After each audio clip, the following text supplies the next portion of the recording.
Okay, so para po sa gagawin nating ice cream, kakailanganin po natin ng mga sumusunod. So, all-purpose cream, condensed milk, at saka yung egg fruit natin or canistel, sa aming tinatawag yung tisa.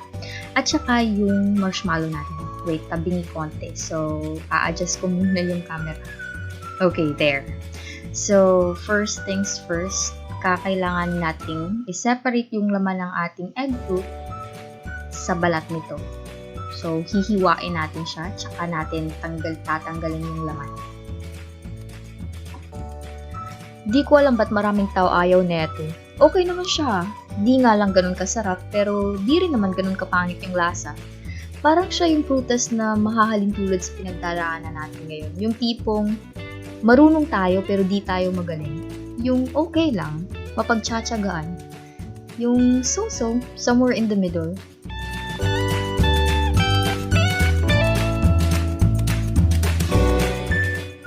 Okay, so matapos natin tanggalin yung laman ng prutas natin, lagay natin sa blender. So, paghalu-haluin natin yung lahat ng ingredients natin, yung condensed milk, yung all-purpose cream, tsaka ito, yung prutas natin. Okay, so habang ina-add ko yung ingredients natin sa blender, storytelling muna tayo. So, yun na nga. May nag-comment sa video ko na English daw po ako ng English, marunong naman daw po ako mag-Tagalog. So, hilas kayo do, murag skinsa. Ibig sabihin po nun na challenge ako. So yun, ginawa ko yung content na to. I tried to make this in Tagalog na lang.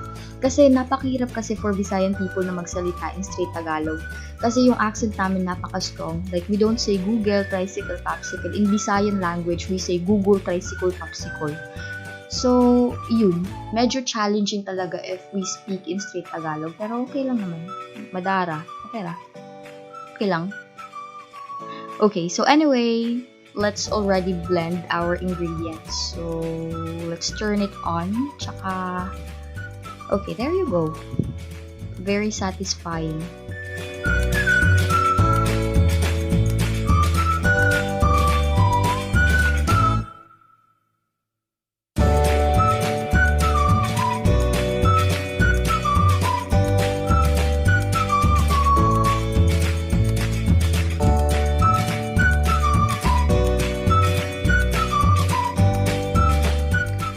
Okay, so matapos po natin i-blend lahat ng ingredients natin, let's transfer it into a clean container. So sorry if hindi pa ganun kaganda yung presentation natin or yung lalagyan natin. Let's improve that in the future. So antay-antay muna tayo.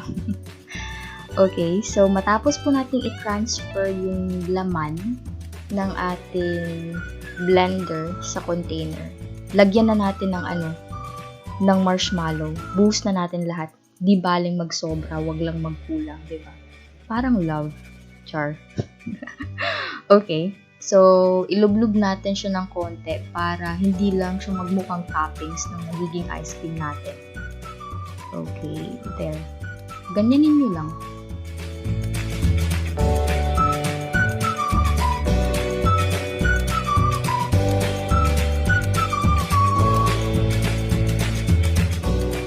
Okay, so after that, lagay natin sa fridge. So, let's freeze it probably mga 4 hours siguro. Or more. Okay, so this is our finished product. It's actually good. Masarap siya. It's creamy and very subtle lang yung taste ng fruit. And the good thing about it is that it's not limited to egg fruit lang. So, you can also use banana, avocado, or mango. Yeah, overall, okay siya. Medyo nakakaumay ng konti pero masarap.